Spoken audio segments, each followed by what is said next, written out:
जय हिंद छात्रों इस वीडियो में मैं आपको बताऊंगा हिंदी विषय के कुछ प्रमुख रचनाकार व उनकी कुछ प्रमुख रचनाओं के बारे में। तो चलिए शुरू करते हैं। और इससे पहले मैं आपको बता दूं कि यह वीडियो यदि आप कक्षा 10 के छात्र हैं तो आपके लिए तो मोस्ट इम्पोर्टेंट है ही साथ यदि आप इंटरमीडिएट के छात्र हैं और आपके पास चाहे सामान्य हिंदी हो या आपके पास साहित्यिक हिंदी हो, आपके लिए भी बहुत ही महत्वपूर्ण वीडियो रहने वाला है। तो चलिए शुरू करते हैं आज के इस महत्वपूर्ण वीडियो को। इसमें मैं आपको कुछ महत्वपूर्ण रचनाकारों के बारे में बताऊंगा और उनके द्वारा लिखित प्रमुख रचनाओं को भी बताऊंगा, क्योंकि ये रचनाकार और इनके द्वारा लिखित रचनाएं आपकी बोर्ड परीक्षा में कई बार पूछी जा चुकी हैं। सबसे पहले रचनाकार हैं चंद्रबरदाई।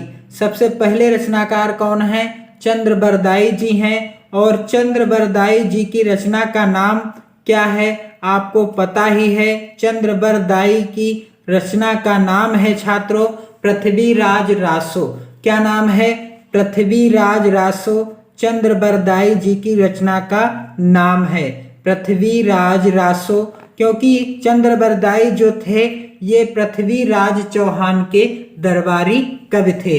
अगले प्रमुख कवि हैं। अगले प्रमुख कवि का नाम क्या है? दूसरे प्रमुख कवि का नाम है तुलसीदास। तुलसीदास की 12 प्रामाणिक रचनाएं मानी गई हैं, जिनमें से प्रमुख रचना का नाम है श्री रामचरितमानस। और छात्रों इंटर की बोर्ड परीक्षा में श्री रामचरितमानस की भाषा पूछी जाती है, क्योंकि आपकी जो बोर्ड परीक्षा होती है कई बार प्रश्न पूछा जाता है कि श्री रामचरितमानस की भाषा क्या है, या पूछा जाता है गोस्वामी तुलसीदास जी द्वारा रचित श्री रामचरितमानस की भाषा क्या है। और विकल्प में दिया रहेगा ब्रज भाषा है, भोजपुरी है, अवधी है या खड़ी बोली है। तो राइट आंसर आप चुनेंगे श्री रामचरितमानस की भाषा क्या है? अवधी भाषा है। अगले प्रमुख रचनाकार कौन से हैं? अगले छात्रों प्रमुख रचनाकार हैं सूरदास।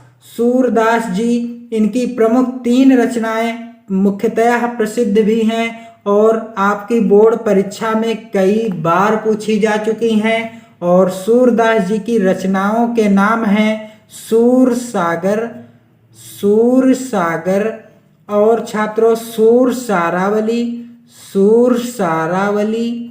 और एक अन्य रचना है इनकी जिसका नाम है साहित्य लहरी। ये इनकी प्रमुख रचनाएं हैं। सूरदास जी की ये प्रमुख 3 रचनाएं हैं। आपको यह याद हो जाएंगी, क्योंकि सूरदास की जो रचनाएं हैं 2 रचनाएं तो इनके नाम से ही मेल खाती हुई लिखी हैं, क्योंकि सूरदास सूरसागर, सूरदास सूरसारावली, सूरदास साहित्य लहरी। इस तरह से आपको याद करने में भी आसानी होगी। अगले प्रमुख रचनाकार हैं बिहारी लाल। अगले प्रमुख रचनाकार कौन है छात्रों? बिहारी लाल। बिहारी लाल जो हैं रीत काल के प्रमुख और प्रसिद्ध रचनाकार हैं और इनकी एकमात्र रचना है जिसका नाम है बिहारी सतसई। क्या नाम है छात्रों? बिहारी सतसई नाम है। और इस बिहारी सतसई में कुल कितने दोहे हैं? 719 दोहे हैं। यदि आपकी बोर्ड परीक्षा में, खासकर इंटर की बोर्ड परीक्षा में पूछा जाए कि बिहारी सतसई में कितने दोहे हैं, तो आप विकल्प जो चुनेंगे या आप जो लिखेंगे 719 वाले विकल्प को चुनेंगे।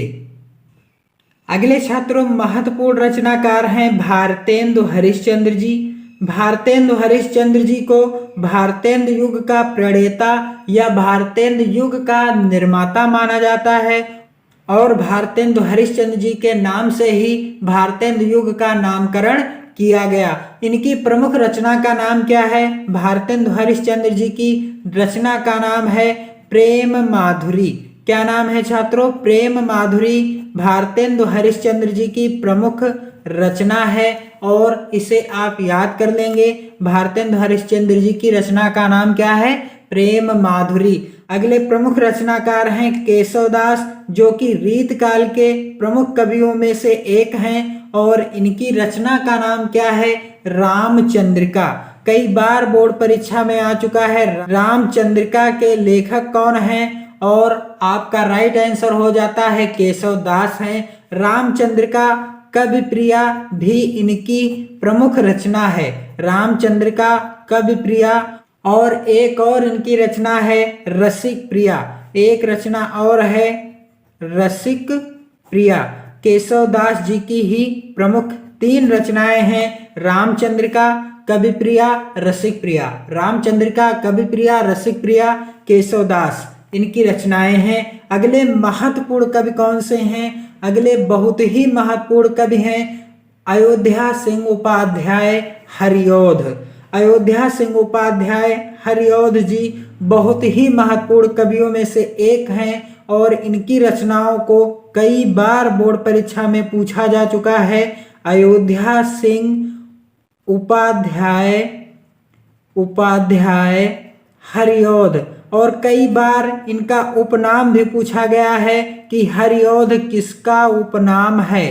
तो हरिऔध किसका उपनाम है? हरिऔध अयोध्या सिंह उपाध्याय हरिऔध जी का उपनाम है और इनकी प्रमुख और कई बार बोर्ड परीक्षा में पूछी जाने वाली रचना है प्रिय प्रवास। कौन सी रचना है छात्रों? प्रिय प्रवास के लेखक कौन हैं? अयोध्या सिंह उपाध्याय हरिऔध जी हैं। अगले प्रमुख रचनाकार हैं मैथिली शरण गुप्त, जो कि कई बार बोर्ड परीक्षा में इनकी रचनाएं पूछी जा चुकी हैं। मैथिली शरण गुप्त जी की, मैथिली शरण गुप्त, और ये जो है किसके रचनाकार हैं? साकेत। कई बार बोर्ड परीक्षा में आया है कि साकेत रचना किसकी लिखी गई है या किसके द्वारा लिखी गई है, किसके द्वारा रचित है। तो यह रचना जो है मैथिली शरण गुप्त जी के द्वारा लिखी गई रचना है। और मैथिली शरण गुप्त जी की अन्य प्रमुख रचना का नाम क्या है? भारत भारती। भारत भारती रचना मैथिली शरण गुप्त जी की प्रमुख रचना है। अगले प्रमुख रचनाकार कौन हैं? जयशंकर प्रसाद। जयशंकर प्रसाद प्रमुख रचनाकार हैं और छायावाद युग के निर्माता भी जयशंकर प्रसाद जी को माना जाता है। और जयशंकर प्रसाद जी का जन्म 1889 ईस्वी में हुआ था। आपने जीवन परिचय में पढ़ा ही होगा। जयशंकर प्रसाद जी की प्रमुख रचना का नाम क्या है? जयशंकर प्रसाद जी की प्रमुख रचना का नाम है आंसू। जयशंकर प्रसाद की प्रमुख रचना का नाम क्या है? आंसू है, और लहर है, और क्या है? झरना है। आंसू, लहर, झरना। आंसू, लहर, झरना जयशंकर प्रसाद जी की प्रमुख रचनाएं हैं। अगले और मोस्ट इम्पोर्टेंट और आज के इस वीडियो के महत्वपूर्ण कवि, और इस वीडियो के महत्वपूर्ण कवि हैं मलिक मोहम्मद जायसी। मलिक मोहम्मद जायसी। कभी कभी मलिक मोहम्मद जायसी का उपनाम भी पूछा जाता है। कहा लिखा होता है प्रश्न में, जायसी किसका उपनाम है? तो जायसी मलिक मोहम्मद जायसी का उपनाम है छात्रों, और इनकी प्रमुख रचना है पद्मावत। कई बार आपकी बोर्ड परीक्षा में आया है कि पद्मावत के रचनाकार कौन हैं? तो मलिक मोहम्मद जायसी पद्मावत के रचनाकार हैं। तो छात्रों, इस वीडियो में आज मैंने बहुत ही महत्वपूर्ण 10 रचनाकार व उनकी रचनाओं के बारे में बताया है। इन्हें आप लिख लेंगे, नोट कर लेंगे।